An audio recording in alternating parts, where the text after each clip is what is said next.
Muy buenas noches, tengan todos y todas ustedes.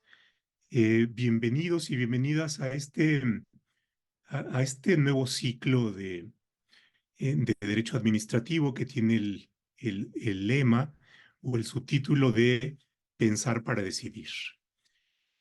¿Y por qué es que planteamos este motivo de pensar para decidir? Tenemos en los próximos meses en el país un periodo importante, muy importante diría. Inician ya las campañas electorales eh, y junto con esto, bueno, se desencadena también una agenda legislativa eh, y por lo tanto hay en el horizonte una serie de decisiones. ¿Cuál? La decisión de los electores por qué partido, por qué candidato o candidata votar. Se plantea la decisión de cómo integrar una iniciativa legislativa o una iniciativa de reforma constitucional. Se plantea, por supuesto, la decisión de los diputados, de los senadores, de cómo integrar la propuesta final de una posible reforma constitucional o legislativa, en qué sentido votar, por qué oponerse o por qué abstenerse. En fin, hay una diversidad de opciones. Y por supuesto, siempre está el horizonte de los tribunales. Eh, Probablemente tratándose de reformas legislativas, haya recursos, medios de impugnación, en fin, y por tanto tendremos también el escenario de los jueces. Y en este contexto es importante, creo, y de ahí viene el título, de tener dos momentos: el momento de reflexionar, de pensar, de discutir, de debatir, como condición que nos puede dar mejores elementos, un panorama más claro para tomar una decisión. Digamos, es como el ABC de la razón. Y por supuesto, en la medida que tenemos mejores elementos, hay probabilidad de tomar decisiones quizás no mejores, pero más informadas y a lo mejor también teniendo una idea de cuáles pueden ser las consecuencias de una decisión, y el tener en cuenta los escenarios es una cuestión importante. Bajo ese marco, es importante dos cuestiones. Uno, ¿qué temas colocamos en la mesa? Y luego, ¿con quién los abordamos y con quién los discutimos? Y en eso, el tema de autonomías creo que resulta particularmente importante. El presidente de la República ha anunciado ya en diversas ocasiones que presentará una iniciativa de reforma constitucional, hasta donde yo he podido entender, en donde va a plantear una serie de cuestiones, entre otras la desaparición de órganos autónomos, varios de ellos constitucionales, como el INAI o la COFESE o el IFT, el Instituto de Telecomunicaciones, de Competencia, de Acceso a la Información. Y no solamente eso, sino también algunos órganos que están en el ámbito de la Administración Pública Federal, como la Comisión Reguladora de Energía y, por otra parte, eh, la Comisión Nacional de Hidrocarburos.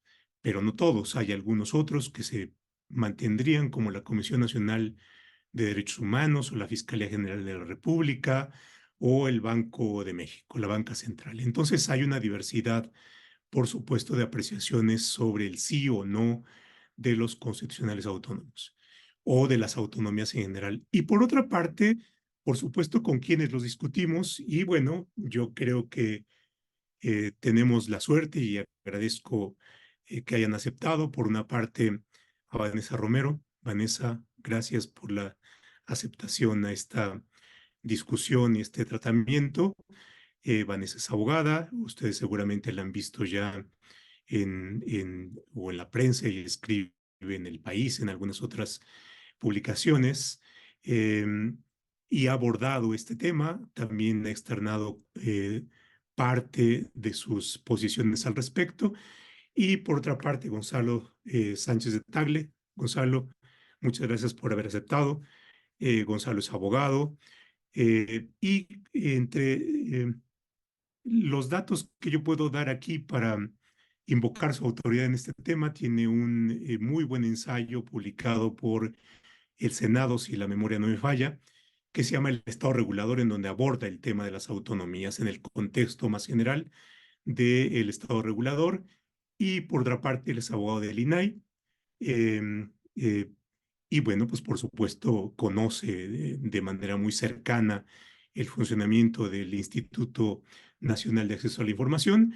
Y bueno, por supuesto, la mesa tampoco tiene como propósito centrarnos en el INAI, sino en todo caso plantear una discusión sobre temas más generales, ¿no? Tampoco queremos aquí que Gonzalo tome posiciones que jurídicamente estaría impedido para tomar, pero sí que aporte y yo creo que podría, con su experiencia y la de Vanessa, eh, tener una discusión interesante y productiva. Y bueno, luego de esta presentación, tanto del contexto en el cual queremos abordar esta discusión y las particularidades del tema y de los invitados, Vanessa, un primer acercamiento desde tu perspectiva a las autonomías y, por supuesto, inevitablemente a la posible iniciativa del presidente de la República. Claro, primero gracias por la invitación a tan pertinente discusión, José, Gonzalo, sobre todo ante este ambicioso paquete de reformas que sabemos que el presidente presentará el próximo 5 de febrero, aniversario de la promulgación de la Constitución del 17, que como bien destacas tiene entre muchos objetivos la eliminación de algunos organismos constitucionalmente autónomos y algunos que tienen cierta autonomía o alguna característica de descentralización, desconcentración en términos constitucionales. Primero que nada, yo no sé si todos los que hoy nos hacen el favor de vernos son abogados, pero de cualquier modo me parece pertinente que retomemos desde las raíces el origen de nuestros organismos constitucionalmente autónomos para que entendamos todos de qué estamos hablando y de qué no estamos hablando, ¿no? Y sobre todo me parece muy pertinente esta discusión a la que nos invitas en un contexto de pensar para decidir, para que no todas las respuestas ante las propuestas constitucionales que vienen en las próximas semanas sean dicotómicas, ¿no? Entre sí o no para efectos electorales, sino que sepamos cuál es la relevancia de cada uno de los aspectos técnicos de las mismas que están en juego. Entonces, primero recordar que en cuanto a la estructura del Estado, que hace tiempo que esta dejó de ser tripartita, ¿no? Hace tiempo que nuestro poder, los poderes de la Unión dejaron de ser uno y trino, ¿no? Como se dice. Dejó de estar dividido entre meramente poder ejecutivo, poder legislativo, poder judicial, lo que en algún momento nosotros aprendimos seguramente en la preparatoria, dejó de ser así hace mucho tiempo. Al modelo primario de división de poderes, le sumamos nuevos actores. Eso es lo que conocemos hoy como organismos constitucionalmente autónomos, lo que en el argot jurídico llamamos OCAS, ¿no? Por su acrónimo, por economía del lenguaje. Y estos organismos fueron inspirados básicamente en la autonomía de los bancos centrales, como nuestro Banco de México, que de hecho fue nuestro primer órgano constitucionalmente autónomo. Estos OCAS, siguiendo esta inspiración de autonomía del Banco de México, nacen para realizar algunas funciones estatales propias del Estado, vaya, pero de forma independiente a la injerencia política o administrativa de otros poderes. Su objetivo era básicamente eliminar lo que se consideraba como interferencias partidistas, gubernamentales, estatales y garantizar objetividad en el ejercicio de sus funciones. Y por eso hago referencia a la función de los bancos centrales, porque se entiende muy bien el funcionamiento de nuestros OCAS, de nuestros organismos constitucionalmente autónomos, cuando vemos cómo funcionan o cómo deberían funcionar los bancos centrales. Y estos, vaya, en teoría, buscan tomar decisiones basadas en criterios meramente económicos, meramente técnicos, meramente financieros, en vez de estar sujetos a presiones políticas o estatales. Por ejemplo, la presión de un presidente para que el Banco Central emita más circulante o que modifique cierto tipo de cambio o que manipule la política monetaria o las tasas de interés. Se entiende que la función del Banco Central tiene que ser independiente del poder político porque de ella depende la estabilidad económica y financiera de la nación, ¿no? Entonces, siguiendo esta lógica, en los 90 en México, después de la creación del Banco de México, y tras los abiertos manoseos por parte del entonces partido en el poder, del PRI, a las elecciones, que entonces, dicho sea de paso, estaba a cargo de la Comisión Federal Electoral, dependiente de la Secretaría de Gobernación, el partido, el PRI, no tuvo más remedio que crear un órgano autónomo que fomentara la autonomía del proceso electoral y lo dotara de cierta independencia y de cierta transparencia. Entonces, así es como nace el IFE como un organismo autónomo. Lo mismo sucede en el 99 con el otorgamiento de autonomía a la Comisión Nacional de Derechos Humanos para que un organismo, aunque formara parte, vaya, de la estructura del Estado, pudiera denunciar violaciones a derechos humanos sin tener temor a represalias. Entonces, es en ese contexto histórico en el que surgen los primeros OCAs en México, en un contexto político con necesidades de legitimidad bien definidas, con un partido que estaba carente y necesitado, deseoso de legitimidad. Y lamentablemente, esta autonomía, esta autonomía que creo que fue y sigue siendo requerida para estos tres organismos autónomos, Banco de México, INE y Comisión Nacional de Derechos Humanos, empezó a convertirse en un hoyo negro en el que fuimos metiendo todo órgano y toda función estatal que no funcionaba, ¿no? Empezamos a fetichizar la autonomía y el saber técnico como si la autonomía misma nos solucionase algo. Entonces, con eso empezaron a llegar al Estado más y más y más y más organismos constitucionalmente autónomos como el INEGI, la COFESE, el Instituto Federal de Telecomunicaciones, el INE, que ya desapareció en esta administración, el INAI, el Coneval y la Fiscalía General de la República. Cada uno con una función particular, ¿no? Transparencia en estadísticas públicas, fomento de la competencia, regulación de telecomunicaciones, evaluación de políticas públicas, persecución de delitos. Pero vaya, lo que quiero transmitir es que cada uno de estos nace con un contexto distinto, un contexto político e histórico distinto y con una finalidad diferente. Y es más, con estructura y forma de designación de sus integrantes diferente, ¿no? El común denominador de estos órganos es que la Constitución los ha colocado en un rango de igual jerarquía a los poderes de la Unión tradicionales que conocíamos, al Ejecutivo, al Legislativo y al Judicial, no tienen una jerarquía debajo de ellos. Entonces, hoy el tema se vuelve relevante, y voy cerrando, porque el presidente, hasta donde sabemos, buscará en las próximas semanas eliminar a algunos de estos órganos constitucionalmente autónomos mediante este paquete de reformas que estabas mencionando. Las preguntas hoy que nos deberíamos estar haciendo, esto que deberíamos pensar para decidir si siguen existiendo o no, es por qué son relevantes cada uno de los organismos que tenemos, si todos caben en la misma canasta, es decir, si el solo hecho de ser un OCA te hace valioso y por tanto debe existir, ¿no? Si ya luchamos porque exista, si solo por ese hecho deberían subsistir, si todos deberían ser juzgados con el mismo lente, si su eliminación es, como dice la mayoría de los comentócratas, un peligro para la democracia, pues yo creo que habríamos de tener un diagnóstico claro por cada uno de los organismos para señalar cuál vale la pena conservar, no por su función, sino por su autonomía. Porque precisamente lo que ha manifestado el presidente es, pensemos cuál es la función y recordemos que ni el personal de esa institución ni la función se eliminará. Lo que se eliminará es la autonomía y la burocracia dorada relacionada con su existencia, ¿no? Entonces, en ese contexto es que creo que debemos analizarlo. Y con esto le doy la palabra a Gonzalo para que también nos pueda dar su punto de vista. Y muchas gracias.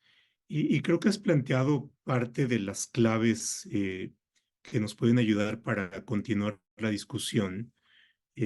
Plantearía, por supuesto, a Gonzalo solamente una puntualización y creo que las preguntas que tú estás con las que cerraste pueden darle pie a esto.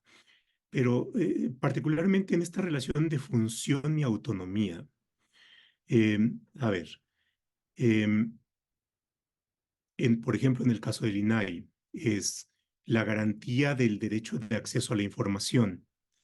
La cuestión está en, ¿es posible llevar a cabo la función de garantizar el acceso a los datos, la protección de datos personales o el acceso a la información pública sin prescindiendo de la autonomía?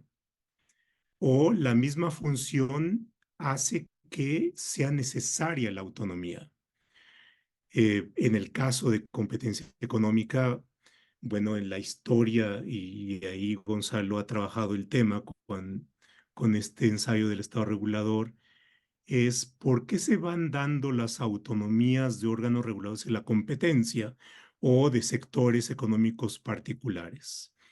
¿Qué experiencia tuvimos desde el México postrevolucionario y en la vivencia del PRI en la relación entre Estado y gobierno y poderes económicos, ¿no? Y por supuesto, las autonomías son instrumentales, pero esa instrumentación tiene que ver también con qué función o qué propósito tiene la regulación de la competencia o las regulaciones sectoriales o la ordenación económica a partir de cierto entendimiento de cuál es la intervención del Estado en la economía o cuál es el ámbito de los agentes económicos. Y yo creo que por ahí podemos ir ayudándonos a pensar en el tema de las autonomías y las funciones, ¿no, Gonzalo? Profe, en primer lugar, las gratitudes. Muchas gracias por la invitación. Es un gusto estar acá. Igualmente, Vanessa, un gusto estar contigo y compartir algunas reflexiones. Saludo a todas y a todas quienes nos escuchan. Antes de atender a lo que refieres, profe, me gustaría dar un muy breve contexto de cómo yo veo el tema. Me parece, salvo error de apreciación, que es una discusión que si bien es muy importante, por un lado es muy ajena al común denominador de los conceptos con que la sociedad en general se maneja o utiliza. Es decir, hablamos de autonomías constitucionales, de independencia, de Estado regulador, de deferencia técnica, competencia especializada. Entonces, si bien es fundamental, son diálogos casi que por definición excluyen, digamos, a la enorme mayoría de la gente. Y lo digo así porque más allá de que tenemos una responsabilidad de socializar el tema, hemos reducido la discusión a la conclusión. Es decir, ¿queremos o no queremos órganos con autonomía constitucional? Y la respuesta usualmente se contextualiza en si tienen o no tienen legitimación democrática, es decir, si son o no popularmente electos y por lo tanto, si no lo son, si sus decisiones son, digamos, si tienen legitimidad en ese sentido. Y por otro lado, el costo. Y creo que la discusión en términos muy generales se ha reducido a ello. Por otro lado, hay un enorme, digamos, elemento para ser analizado y discutido, que ya lo refería Vanessa, tú lo dijiste como un hoyo negro, yo le denominaría una generalización conceptual, en el sentido de que el concepto de órganos con autonomía constitucional es un enorme cajón desastre. Refiriéndonos a las definiciones aristotélicas, hay un género próximo y una diferencia específica. Discutimos nosotros el género próximo, que es la autonomía, pero no le entramos a despepitar la calabaza en términos de las diferencias específicas de cada uno de los órganos con autonomía constitucional y si cada uno de ellos es necesario. En ese sentido, me parece que la problematización adecuada a un tema de esta naturaleza tiene que ver con reconocer en primera instancia que la autonomía no es un fin en sí mismo. Es decir, ¿para qué queremos órganos autónomos, sí o no? Pues me parece que es tautológico tanto como hablar que la división de poderes existe para dividir el poder. Tiene que tener una finalidad y una consecuencia material, ya sea la democracia, los derechos humanos, la eficiencia en el gobierno, que si hay oportunidad en alguna otra intervención me referiré a ello. Y en ese sentido, cada uno de los órganos con autonomía constitucional cumple con una finalidad constitucional muy específica o con un bien jurídico tutelado. Podemos hablar de cada uno de los 9 órganos con autonomía constitucional, más la Comisión Reguladora de Energía o la Comisión Nacional de Hidrocarburos, y cada una de estas instituciones tiene una finalidad constitucional determinada. Y esa finalidad constitucional podemos, digamos, diluir el tema o su competencia a un derecho humano en concreto. Entonces, si así lo vemos, entonces no estamos hablando simplemente de qué diseño nos gusta más o qué diseño es más barato, o si una secretaría puede llevar a cabo mejor una función que un órgano con autonomía constitucional, sino hay que verlo desde un punto de vista sistémico. Y ese punto de vista sistémico parte del reconocimiento, en primer lugar, de un derecho fundamental. Puede ser el derecho fundamental al acceso a la información o a la protección de datos personales, pero también los derechos de las audiencias o los derechos de los consumidores o la tutela jurisdiccional efectiva. Es decir, cada uno de los órganos con autonomía constitucional se predica de un derecho fundamental. Y es que estos órganos con autonomía constitucional se erigen como garantías orgánicas, es decir, protegen en última instancia a ese derecho fundamental. Y visto así, es que tiene sentido entonces pensar si ese diseño es el correcto para proteger determinado derecho fundamental o no. Pensemos, por ejemplo, para mí, el caso más paradigmático de análisis podría ser la Fiscalía General de la República. ¿La Fiscalía realmente requiere de autonomía para llevar de forma correcta su función? ¿O debe de estar concatenada a la política criminal y a las prioridades de la Secretaría de Seguridad Ciudadana para efectos de poder llevar a cabo su encomienda constitucional de forma correcta? No lo sé, pero es cosa de dilucidar en primera instancia cuál es el derecho que protege en última instancia la Fiscalía General de la República y después hablar del diseño constitucional o del diseño orgánico. Dicho eso, yo soy un absoluto convencido del régimen de las autonomías, por varias razones. Vanessa refería en primera instancia, más que en primera instancia, referías a Banjico, al INE y a la Comisión Nacional de Derechos Humanos, y me parece que es consistente con lo que dijo el exministro Saldívar. Habrá que ver cuál es la idea o el posicionamiento respecto a qué hacer con los demás, en donde, en opinión de Vanessa, estarían ubicadas esas funciones. Pero me parece que todos los órganos con autonomía constitucional se predican de esa autonomía, sí, por una razón fundamental, porque, y digamos, yo lo vivo todos los días, porque el hecho de no tener una subordinación jerárquica de un poder constituido le da una enorme capacidad operativa para ejercer su función constitucional. Yo, profe, en principio me parece que lo dejaría aquí como comentario introductorio para seguir discutiendo sobre dónde ubicar al resto de los órganos autónomos en términos de lo que comentaba Vanessa. Y creo que vamos acercándonos, pero uno de los ejes está en la relación entre función y autonomías.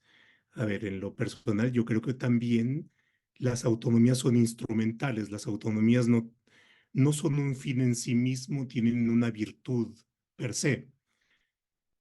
Ahora, la cuestión está en ver si, dada la función, la autonomía es necesaria, ¿no? Pensemos, por ejemplo, en la Comisión Nacional de Derechos Humanos. La Comisión Nacional de Derechos Humanos tiene una función de llevar a cabo investigaciones y, en su caso, recomendaciones sobre posibles violaciones de derechos humanos de las autoridades. Si no tenemos una autonomía que garantice que la comisión puede llevar a cabo investigaciones objetivas y que tiene un gran riesgo de ser vulnerable a las instrucciones políticas de aquel que potencialmente tiene la posibilidad de llevar a cabo violaciones a los derechos humanos, entonces es una comisión que tiene poca probabilidad de funcionar, ¿no? Si el poder en principio tiene una gran seducción de no dar la información, de ocultarla, de considerar que la documentación, que la información que tiene es del gobierno, es del poder, y aquel que tiene el poder puede decir sobre esa. tiene poca probabilidad de tener un incentivo para darla a conocer. Y por lo tanto, el garante del acceso a la información tendría mejores condiciones de actuar si es que tiene esta autonomía, ¿no? Entonces, ahí tiene, digamos, en esta relación en donde nos explicamos cuál es aquel que es el sujeto al cual se le exige algo y el sujeto que tiene a su cargo la garantía del cumplimiento de sus obligaciones, entonces la autonomía podría tener un sentido, ¿no? Y esto lo hago un poco deliberadamente para darle paso a Vanessa en si podemos resolver esto considerando que las funciones del garante podrían ser asumidas, por ejemplo, por alguna dependencia del Ejecutivo, sea estatal, federal, municipal, en fin. Entonces, yo creo que con estos acercamientos podríamos irnos comprendiendo de mejor manera el sentido de las autonomías. Sí, yo cuestionaría primero si podemos decir que un OCA es o no relevante, como bien dices, José, meramente por la función. Claro que todos los organismos constitucionalmente autónomos que hoy, respecto a los que hoy discutimos, cumplen una finalidad constitucional, particularmente la protección de un derecho humano. Pero pensar esto nos podría llevar a pensar que deberíamos tener un organismo constitucionalmente autónomo respecto a cualquier derecho humano consagrado en la Constitución. Uno respecto al agua, respecto a la vivienda, respecto a la salud, educación, consumidores, y entonces ahí sí nos llenamos nuevamente estos órganos y como decía al principio, fetichizando la autonomía.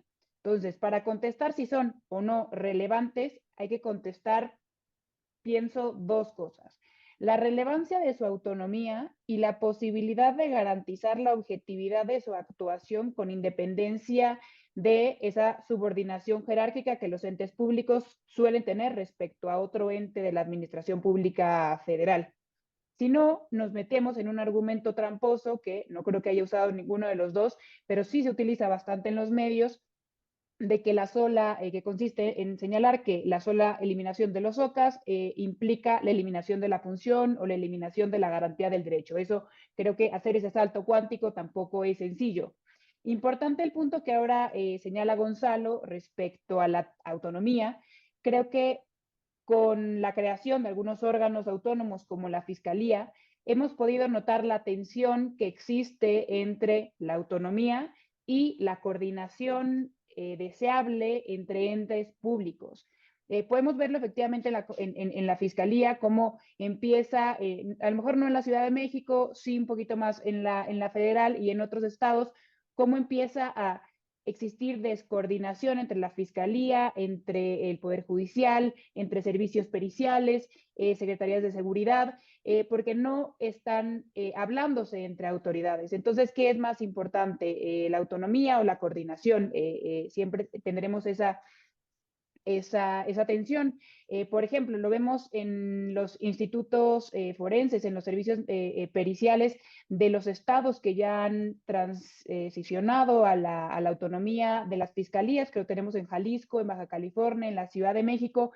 El INCIFO, por ejemplo, en la Ciudad de México, que es autónomo, se ha pues, probado ser un desastre administrativo, un desastre de coordinación con la Fiscalía. Entonces, si bien se creó pues, en función de una resolución de la Corte Interamericana de Justicia por el caso Digna Ochoa para que existiera objetividad, lo cierto es que sacrificamos objetividad por esta recomendada autonomía. Una cosa más que decía Gonzalo es cómo la autonomía, al eliminar esta jerarquización con otros organismos de la Administración Pública Federal, lo que te garantiza es capacidad operativa.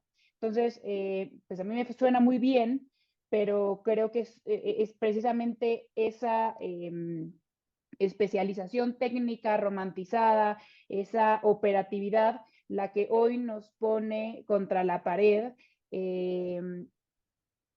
al no permitirnos legitimar a los funcionarios de tal o cual organismo constitucionalmente autónomo en términos democráticos, pues vaya, en los términos que originalmente comprendíamos la democracia, ¿no? O sea, yo sé que estos órganos constitucionalmente autónomos hoy forman parte de la nueva democracia constitucional, de la democracia liberal, es una nueva forma de pesos y contrapesos, pero también es cierto que están en constante tensión con la forma en la que comprendemos muchos la democracia, y es también la democracia popular, en donde no estamos llenos de técnicos ajenos al Estado, sino de un Estado conformado armónicamente, holísticamente, en términos democráticos populares y no solamente tecnocráticos.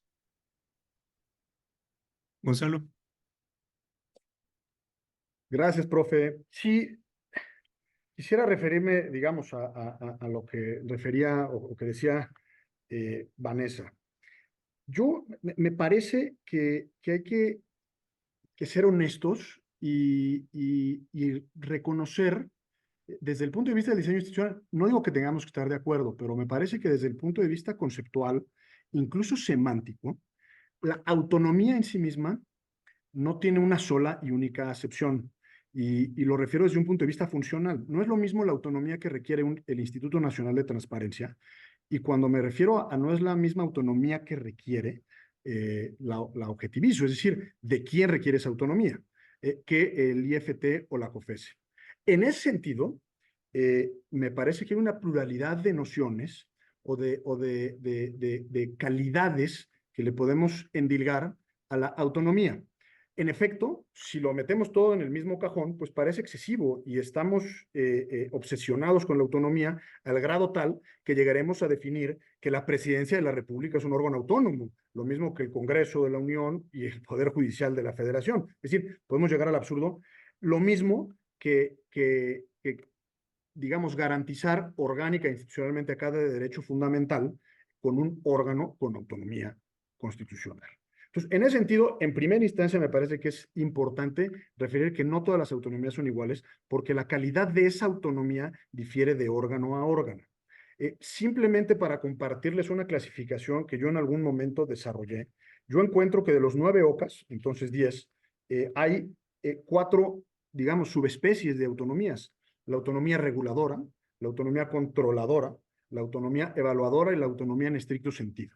La autonomía en estricto sentido es la que se refería Vanessa, para quienes nos escuchan, del Banco de México. Es positivo en sí mismo que el Banco de México esté ajeno o se encuentre orgánicamente ajeno a decisiones partidistas seccionales o de la política cotidiana. Sí es positivo. ¿Por qué? Por el bien subyacente, que es la estabilidad monetaria. Es positivo que la Comisión Nacional de Derechos Humanos, el Instituto Nacional Electoral o el Instituto Nacional, el INAI, estén ajenos a aquellos que son sus clientes, que usualmente es el gobierno. Por supuesto que es pertinente. ¿Y por qué es pertinente? Porque su razón de ser se predica precisamente de un derecho humano que se ejerce en oposición al gobierno y que usualmente quien transgrede o vulnera ese derecho fundamental son instituciones del Estado tradicional. En ese sentido, hay que ir modulando las distintas autonomías en función de qué requiere cada organismo. Y desde esa medida, más allá de que Vanessa nos dispensó, profe, de no utilizar el argumento de que en la medida en la que se desaparezcan los organismos, desaparece la función, yo creo que estaríamos muy cerca de ello, sin azotarme, pero sí. Y pongo el ejemplo de la Comisión Nacional de Derechos Humanos o del Instituto Nacional de Acceso a la Información, en la medida que son órganos garantes de derechos fundamentales. ¿Quién garantiza el derecho fundamental de mejor manera que un órgano autónomo?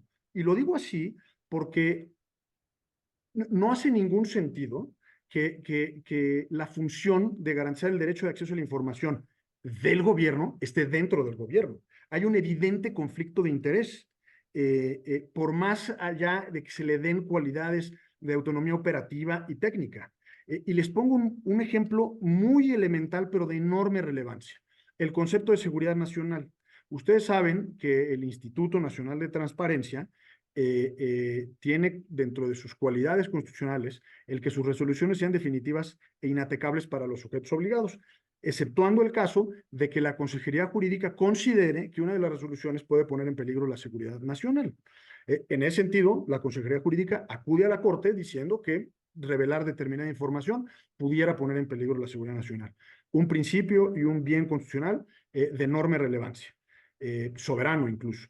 En ese sentido, no veo cómo es que un órgano autónomo como el INAI, inserto en la Administración Pública Federal, centralizada o paraestatal, pueda defender el acceso a la información de un concepto tan vital, pero al mismo tiempo tan abstracto y tan maleable como la seguridad nacional, si no es a partir de la función que ejerce desde la autonomía.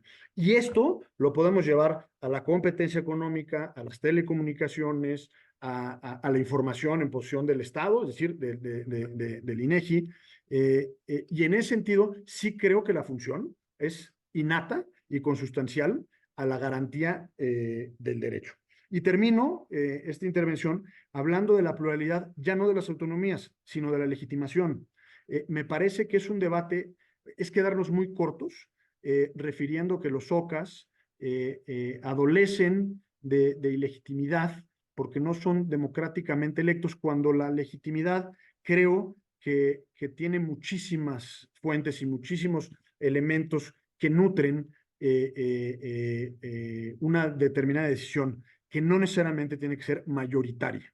Entre otras cosas, pues está el Poder Judicial.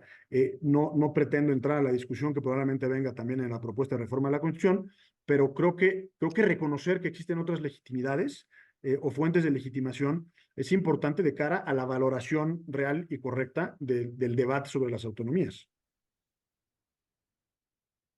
Fíjense que pensando en lo que ustedes comentan y en la razón de ser de las autonomías, y de que por supuesto es importante que se garantice el derecho, si es que hablamos, por ejemplo, el de acceso a la información pública, en cómo tenemos dos sujetos y por supuesto en la medida en que el sujeto obligado tiene reparos en dar la información, es mucho más necesaria la intervención del órgano garante. Hace algunos meses veía una película que la verdad me ayudó mucho a entender lo que pasa en algunos países y cómo se fue generando en su cultura democrática ciertas cuestiones, que es una película que se llama Un asunto real, una cuestión real, y que tiene que ver con una historia, digamos, real, no solamente real de la realeza, sino real de que sucedió en la realidad, que se da en Dinamarca, en donde un médico, que es el consejero del monarca, es como el agente que activa la incorporación de una serie de medidas radicales en ese momento, y entre otras tiene que ver con la incorporación en el gobierno danés de la transparencia y el acceso a la información pública, ¿no? Y por supuesto es revolucionaria esa idea. No le va muy bien al médico, la historia termina muy trágicamente, pero lo importante es cómo esto fue el inicio de lo que después es Dinamarca, ¿no? Entonces, en la medida en que una institución incorpora la obligación, digamos, autoexigida de dar a conocer la información, el órgano garante es menos necesario, ¿no? Pero siempre y cuando es una condición necesaria el que el sujeto obligado, como garante primario, dé a conocer la información que se le pide. Y no solamente de a conocer la información que se le pide, sino de a conocer la información completa, veraz, etcétera, etcétera, ¿no? ¿Qué es lo que ha pasado en nuestro país? Fíjense ustedes. Me di a la tarea de ver qué es lo que pasaba con los datos y la verdad los números nos hacían cosas bien interesantes. Por ejemplo, en 2006 se presentaron 52,000 solicitudes de acceso a la información, ¿no? De acuerdo con los informes del INAI. Voy haciendo cortes sexenales. En el 2018 tuvimos 228,000 solicitudes. En el 2022 ya tenemos 314,000. En total se han presentado alrededor de 3 millones de solicitudes de acceso a la información en la plataforma, ¿no? Más algo así como 500,000 relacionadas con protección de datos personales. Entonces, lo que tenemos es un ejercicio, digamos, cuantitativo de incremento de uso de la Plataforma Nacional de Transparencia. Si vemos por otra parte qué es lo que ha sucedido con los recursos de revisión, digamos, que son aquellos en donde por alguna razón el que solicita no está conforme con la respuesta de la autoridad, vemos datos bien interesantes. Por ejemplo, en el informe de 2020, el INAI conoció de 16,000, casi 17,000 recursos, ¿no? Que es un número considerable, del cual el 35,2% confirmó, el 34% modificó y el 28% revocó. Es decir, es mayor el número de casos en donde el INAI revoca o modifica y menor el caso de que confirma, digamos, la tercera parte. Eso, haciendo una apreciación muy general, nos indicaría que la autoridad a la cual se le da la solicitud todavía en mayor porcentaje no da la información que debiera dar, la de incompleta, la niega, considera que es inexistente, en fin, no tenemos todavía ese punto o esa condición de llevar a cabo digamos, la internalización del deber de dar la obligación como, de dar la información como debe darse. Una solución a largo plazo, por supuesto, es la adopción de políticas públicas en donde la garantía sea cada vez menos necesaria porque la autoridad cumple con su deber. En la medida en que esto vaya incrementando, el órgano garante se hace más necesario, ¿no? Entonces, si hacemos un corte el día de hoy, diríamos así una apreciación muy general, es necesario que haya una autoridad que revoque o modifique las resoluciones, ¿no? Entonces, bueno, una vía a mediano plazo y largo plazo es hacer menos necesario la existencia de órganos garantes, ¿no? Lo mismo sucede con los órganos judiciales. Estos autores que leímos en la formación de abogado, Carneluti, que ven de algunos de estos procesalistas, tiene una frase que a mí se me quedó muy grabada, dice, a ver, una sociedad civilizada no es aquella que tenga más tribunales, ¿no? Una sociedad civilizada es aquella que tiene menos conflictos o que puede resolver los conflictos de mejor manera, ¿no? Si la sociedad resuelve los conflictos de mejor manera, pues los jueces son menos necesarios. Si tenemos una sociedad con cada vez más conflictos, entonces los tribunales son más necesarios. Entonces, todo esto lo digo para regresar al punto de la función y las autonomías, ¿no? Vanessa. Sí, a ver, primero respecto a las autonomías, creo que siempre hay que analizarlos en términos bien realistas. Ya veíamos hace 2 semanas el acuerdo este del PAN con el PRI, en donde, entre otras posiciones, se repartían en el Instituto Estatal de Transparencia de Coahuila, ¿no? No quiero aquí hacer ningún silogismo de falsa generalización, pero que pensemos en los OCAS también como pues, espacios de poder, como cotos de poder, los pensamos o los analizamos como órganos garantes perfectamente funcionales, libres de cualquier poder político, y eso tampoco es cierto. Entonces, creo que dentro de esta discusión sobre la importancia de las funciones que realizan, de los derechos humanos que protegen, también tenemos que incluir esta visión realista de su función efectiva. Pues, entonces me pregunto qué tanto es cierto que estos organismos protegen derechos humanos y qué tanto son cotos de poder, ¿no? Recordemos que los OCAS comienzan a crearse a partir de los 90, pues cuando se veía ya una posible transición democrática, cuando se veía ya una posible pérdida de poder por parte del PRI. Comienza con Banco de México, CNDH, el IFE, ya lo dijimos, pero no olvidemos que la mayoría, ahorita nos estamos pues enfocando en el INAI, pero no olvidemos que la mayoría se dieron en el contexto del Pacto por México. El 60% de nuestros OCA se dieron en ese contexto, en un arreglo PAN, PRI, PRD, COFESE, IFT, el INE, que ya no existe, el INAI, el CONEVAL, la Fiscalía. también como una estrategia para que los grupos políticos entonces tuvieran a dónde ir y pudieran blindar tanto su poder como la visión de país que tenían. Entonces, eso no podemos dejarlo de lado, yo creo, José Gonzalo, cuando estemos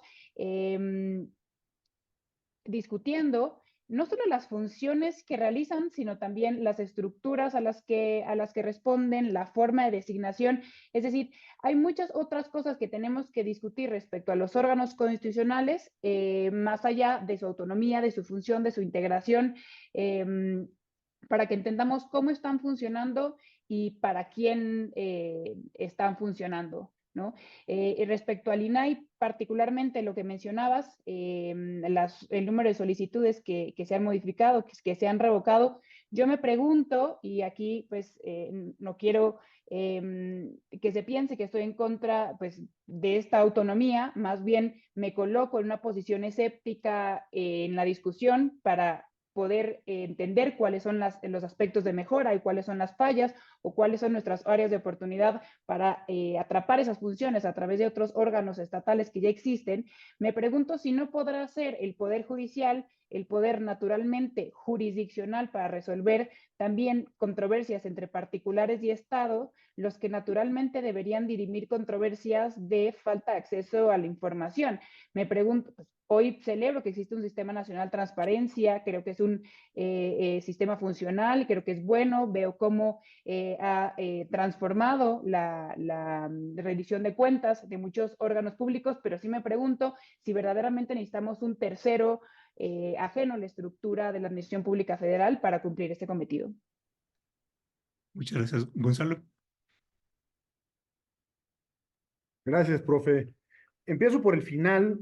Me parece que si le dejáramos al Poder Judicial de la Federación la facultad de garantizar el derecho de acceso a la información, más allá de que no es su función, porque es digamos, una actividad muy específica, y no hay que olvidar, además, la protección de datos personales, que es otra cosa, que es en sede administrativa, sería nugatorio el derecho. Es decir, parte de la eficiencia del órgano garante y de los mecanismos instrumentales que ha desarrollado para garantizar el derecho de acceso a la información está en la eficacia de ese acceso, en la administración de distintos sistemas, pero sobre todo en la posibilidad de resolver de manera absolutamente eficaz y eficiente si una autoridad o un sujeto obligado dio o no dio la información en términos de lo que establecen las obligaciones normativas. Entonces, en ese sentido, ya por el simple hecho de la institución de la medida cautelar o la suspensión, pues me parece que se haría nugatorio el derecho. Y digamos, en términos generales del resto de las autonomías, bueno, y por cierto, el Poder Judicial además es un sujeto obligado, entonces también tendría ahí una doble cachucha. Yo creo que es una falsa apreciación, y lo digo con todo aprecio, Vanessa, el pensar que los órganos con autonomía constitucional están o son ajenos al poder político. Creo que si así se piensa, los hemos tratado de pintar o poner un velo de pureza que no tienen. Naturalmente, los mecanismos para la designación de los distintos titulares de los órganos con autonomía constitucional, pues pasan por el tamiz de asambleas deliberantes que por definición son políticas. Digamos, la nota esencial y la nota central es alejar en la medida de lo que se pueda la presión de la subordinación jerárquica a través de mecanismos en donde se integran dos poderes en el nombramiento y la designación de los titulares de los órganos autónomos y sobre todo que trasciendan la lógica sexenal. Y en esa medida es que nos acercamos a una mayor imparcialidad y a una mayor autonomía de facto en el ejercicio de la función autonómica. Es decir, no es un santo y seña con el que nazcan los órganos con autonomía constitucional. Por otro lado, yo quisiera referir que sí, sin duda aspectos de mejora, siempre los hay. Los hay, me parece que incluso que desde nuestro sistema presidencial y la relación con el Congreso, y si está bien que tengamos 500 diputados y las fórmulas mixtas, es decir, siempre hay mecanismos de mejora, pero me parece que, a lo que nos convoca una mesa de esta naturaleza es hablar de conceptos en principio. Y aquí es donde yo quiero detenerme con una referencia a la cual aludía al principio de mi intervención, y es el principio de división de poderes. Si lo observamos de forma abstracta, puede ser hasta tautológico, es decir, ¿para qué dividimos los poderes? Pues para que estén divididos, y en esa lógica pareciera ser que los órganos con autonomía constitucional tienen como propósito único fragmentar el ejercicio del poder, y en la medida en la que esté más fragmentado, es menos probable una regresión autoritaria. Y en ese sentido podemos recurrir a la década del 90, y como bien lo referías tú, Vanessa, en donde el poder político del momento buscaba, como de lugar, legitimarse, y por eso es que se empezó a desprender de ciertas funciones, de tal manera que dieran el viso de legitimidad, el ejercicio de esa función. Me quisiera referir a Bruce Ackerman en un ensayo, me parece que es fundamental, a la nueva división de poderes, en donde refiere que la división de poderes hay que dotarla de contenido material para no hacerla tautológica, y propone, con lo cual estoy de acuerdo, que la división de poderes debe ser vista con tres finalidades muy específicas: la garantía de los derechos fundamentales, el ejercicio o elevar la calidad de la democracia, y la eficiencia y eficacia en el gobierno. Y quizás doy un salto, porque requeriría quizás de mayor elaboración argumentativa y conceptual, pero me parece que los órganos con autonomía constitucional están encaminados en esa dirección, a darle un contenido sustancial a la división de poderes o a la fragmentación en el ejercicio de las funciones, que no funciones jurídicas preponderantes, sino de funciones materiales. ¿Por qué? Porque podemos pensar cualquiera de los 9 ejemplos que queramos, de los órganos con autonomía constitucional y sus funciones, y cada uno de ellos, al ser autónomos, hacen más eficiente la provisión de ese servicio garante para la sociedad. Termino diciendo en esta intervención que me parece una pésima idea por un, digamos, indebido diseño institucional, pensar que solo nos quedemos con el Banco de México, con el Instituto Nacional Electoral, y no recuerdo cuál otro, con la Fiscalía General de la República, NDH, quizás. o la CNDH, perdón, como órganos autónomos, y los demás pasen a ser descentralizados.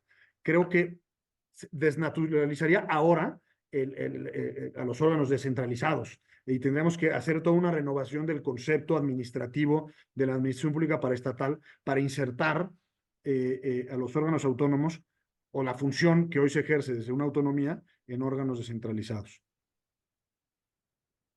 Tenemos ahí una serie de comentarios en el chat por si ustedes quieren ver y quieren contestar alguno de ellos.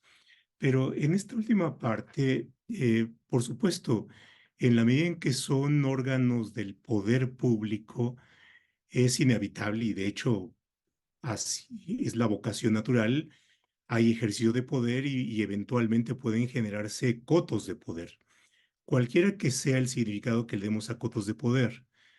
Ahora, pero eso es inevitable, cualquiera que sea la forma de designación de los titulares de órganos, sean colegiados o unitarios, hay cotos de poder.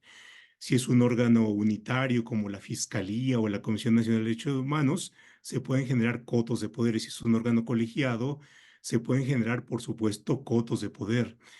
Creo que la cuestión está en cómo se atenúa, cómo se modera, cómo se va estableciendo una mayor pluralidad. Y aquí tiene mucho que ver la forma del diseño. Esto es, no es lo mismo un órgano colegiado en donde hay contrapesos al interior que un órgano unitario en donde hay un centro y una unidad de mando. Y por supuesto, el coto de poder en un órgano unitario va a ser mucho más fuerte. ¿Por qué? Porque en principio una persona decide más allá de un grupo colegiado en donde hay también sus propios contrapesos. No es lo mismo cuando un colegiado se modifica de una sola vez y en un solo momento, porque entonces hay mayor probabilidad que una fuerza política, si tiene las mayorías, lo haga o establezca una negociación, que un cambio que va siendo paulatino, que va siendo escalonado, en donde hay una distancia de tiempo y hay una variedad de condiciones en las cuales se da, ¿no? Entonces, la cuestión está en esta organización de carne y hueso, con seres humanos de carne y hueso, con partidos políticos, con personajes políticos que, por supuesto, tienen sus propias concepciones del poder y sus propias inclinaciones y sus propias apetencias. ¿Cómo hacemos y cómo vamos estableciendo las condiciones de mejor ejercicio de la garantía de los derechos, de la pluralidad y, por supuesto, del sitio más, digamos, más dialogante y más colectivo, ¿no? Tenemos ya en estos últimos minutos, entonces, si ustedes quieren retomar alguna pregunta del chat o bien hacer alguna reflexión, en fin, siéntanse ustedes con la libertad de hacerlo. Vanessa. Sí, me parece particularmente relevante esto que mencionas respecto a los cotos de poder en los organismos constitucionalmente autónomos, porque recordemos que aquí la legitimidad de sus miembros pues descansa en su honorabilidad y en su experiencia, precisamente porque su legitimidad no se encuentra sujeta a un nombramiento o una forma de designación que cuelgue de la votación popular. Entonces, si la creación de los OCAS implicó que dejáramos de confiar en cierto sentido en parte de las decisiones que consideramos soberanas y le arrebatamos parte de este poder al Estado, pulverizando las funciones que nos parecen más relevantes para darles neutralidad, entonces sí es particularmente relevante que no normalicemos la creación de cotos de poder, uno, y dos, que no hagamos colgar de esta necesidad de ser un experto técnico para formar parte de este órgano. Porque se dice que nos conviene que los órganos constitucionalmente autónomos estén integrados por funcionarios particularmente técnicos, porque son temas complicados de los que el grueso de la población no comprende. Recordemos además, y es muy relevante, que tienen facultades normativas normalmente estos OCAS a nivel interno y a nivel exterior, como el Instituto Federal de Telecomunicaciones, que emite regulaciones de facto en materia de telecomunicaciones, y esto también creo que habría que retarlo, ¿no? Estos temas que nos parecen muy técnicos, pues no pueden ser atendidos por el Poder Legislativo. Pensemos en cualquier legislación técnica o sumamente especializada, cómo se forman comisiones especializadas hacia adentro del Congreso para poder abordarlo. Vaya, también pensar que el grueso de la población está poco instruido y por eso necesitamos expertos, autónomos, aparentemente despolitizados y neutrales para cada materia relevante, hace precisamente que se generen estos cotos de poder y oligarquías hacia adentro de cada uno de los organismos que concentran mucho poder, conocimiento pues exclusivo de su parte, porque no someten a discusión de absolutamente nadie, y sobre todo los acerca mucho más a los agentes económicos que a la voluntad popular. Con eso termino. Gracias, José Gonzalo. Gracias. Yo creo que es un gran concepto esto de cotos de poder, porque no sé en realidad a qué nos refiramos cuando hablamos cotos de poder, a que se genera un poder real al interior de sus órganos, que hay capacidad de decisión y esas decisiones inciden en la sociedad, que esas incidencias de pronto pueden estar influenciadas por factores exógenos. Todo sí. Es decir, yo creo que insisto, hay que partir, digamos, desde un punto de vista de honestidad intelectual, hay que retirarle ese pretenso velo de pureza a los órganos con autonomía constitucional. Lo diría con todas sus letras.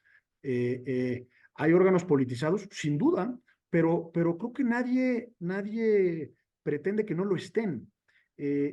Me parece que hay que poner el énfasis en el diseño integral del OCA, y es cómo llegan a constituirse los órganos de gobierno de estos órganos, y qué es lo que permite caminar a una mayor imparcialidad e independencia.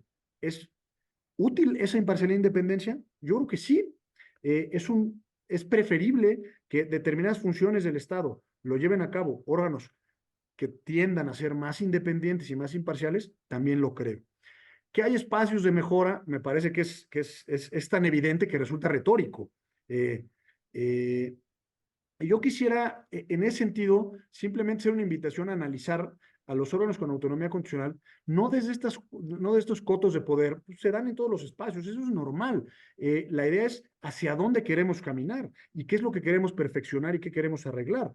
La idea sería claudicar o abdicar de esas pretensiones de imparcialidad, independencia, conocimiento técnico y especializado, que me parece que son fundamentales en una democracia, y caminar en ese sentido. Termino simplemente con una reflexión. Yo creo que los OCAS, en cualquier materia, son una parte o un eslabón de un sistema mucho más integral, y así es como yo lo veo. Ese sistema empieza con el reconocimiento de un derecho fundamental, garantizado por un órgano reconocido a nivel constitucional, que se erige como garantía institucional. Después interviene el Poder Judicial en la relación o correlación del ejercicio de ese derecho fundamental en el caso de que el ciudadano considere que no está debidamente garantizado. Y por último, tenemos la posibilidad, los órganos con autonomía constitucional, de defender por medios de control de constitucionalidad su nómina competencial, o en el caso como el INAI, promover acciones de inconstitucionalidad.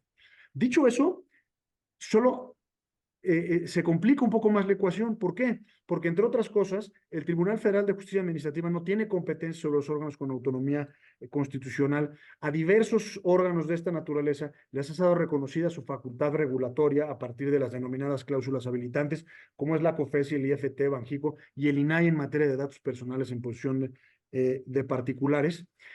Entonces, no solo es que haya un órgano con autonomía constitucional que no dependa jerárquicamente del presidente, sino que es un desarrollo orgánico, normativo, que ha hecho que sea un entramado altamente complejo que tiene una sola finalidad, una única finalidad, que es la garantía de ese derecho fundamental.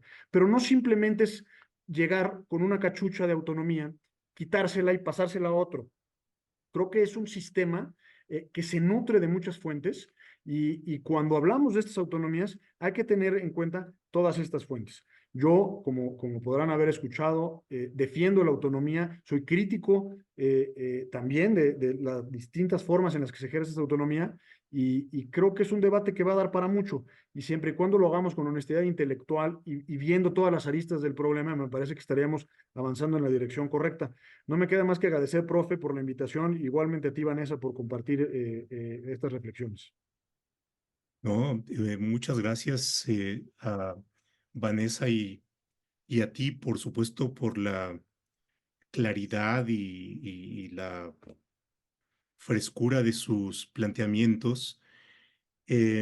Y pensando un poco también en la semántica y en la carga que le damos a los conceptos, me quedé pensando que el Estado democrático finalmente tiene, y constitucional, tiene el propósito de crear cotos de poder, en el sentido más semántico del término, es decir, de poderes acotados, de campos delimitados, ¿no?